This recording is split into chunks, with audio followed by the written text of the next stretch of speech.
दोस्तों, महाभारत में आज तक ऐसे घटनाएं हुए हैं जो आज तक हमसे छुपाए गए हैं। महाभारत से जुड़े श्राप, आशीर्वाद और वचन के पीछे भी कई सारे रहस्य छिपे हुए हैं। आपको क्या लगता है कि महाभारत का युद्ध समाप्त हो गया और इसकी कहानी यहीं पर अंत हो गई?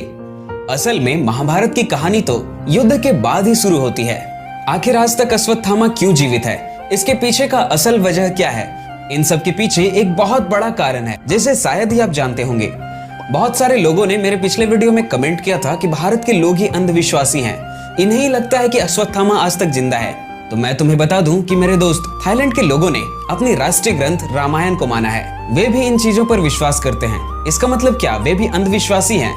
दोस्तों, आज हम जिस मॉडर्न वर्ल्ड में रहते हैं वो भले ही साइंस और टेक्नोलॉजी के फील्ड में बहुत आगे निकल चुका है, मगर दोस्तों विज्ञान ईश्वर से बड़ा तो नहीं हो सकता है। आज हम 21st सेंचुरी में रहते हैं। हाँ, मैं मानता हूँ कि आज का ये समय साइंस और टेक्नोलॉजी का समय है, पर विज्ञान ईश्वर से बड़ा नहीं है।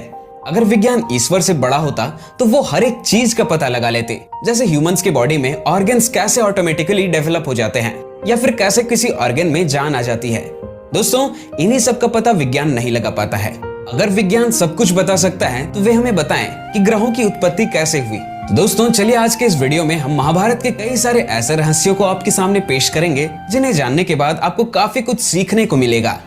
तो दोस्तों, महाभारत का सबसे पहला रहस्य यह है कि अश्वत्थामा आज भी जीवित है, क्योंकि भगवान श्री कृष्ण ने उसे युगों युगों तक भटकते रहने का श्राप दिया था। जब कलयुग के अंत में भगवान कल्कि अवतार लेंगे तब अश्वत्थामा उनका साथ देंगे धर्म की स्थापना करने में। अश्वत्थामा इतने दिनों से भगवान कल्कि का ही इंतजार कर रहा है।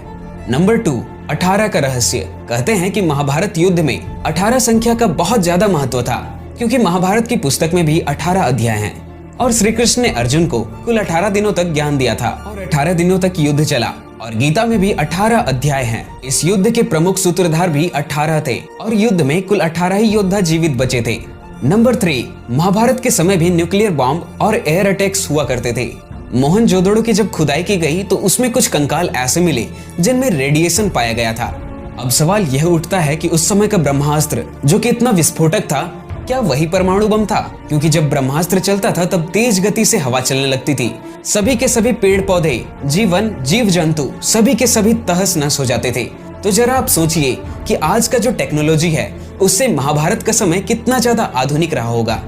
नंबर 4, महाभारत के युद्ध में कई सारे विदेशी भी शामिल हुए थे, जैसे कि इस वॉर में यमन, मैसिडोनियन, अमेरिका, ग्रीक और रोमन देश के योद्धाएं भी शामिल थे। तो दोस्तों, इस हिसाब से हम कह सकते हैं कि महाभारत का जो युद्ध था वो दुनिया का सबसे पहला वर्ल्ड वार था।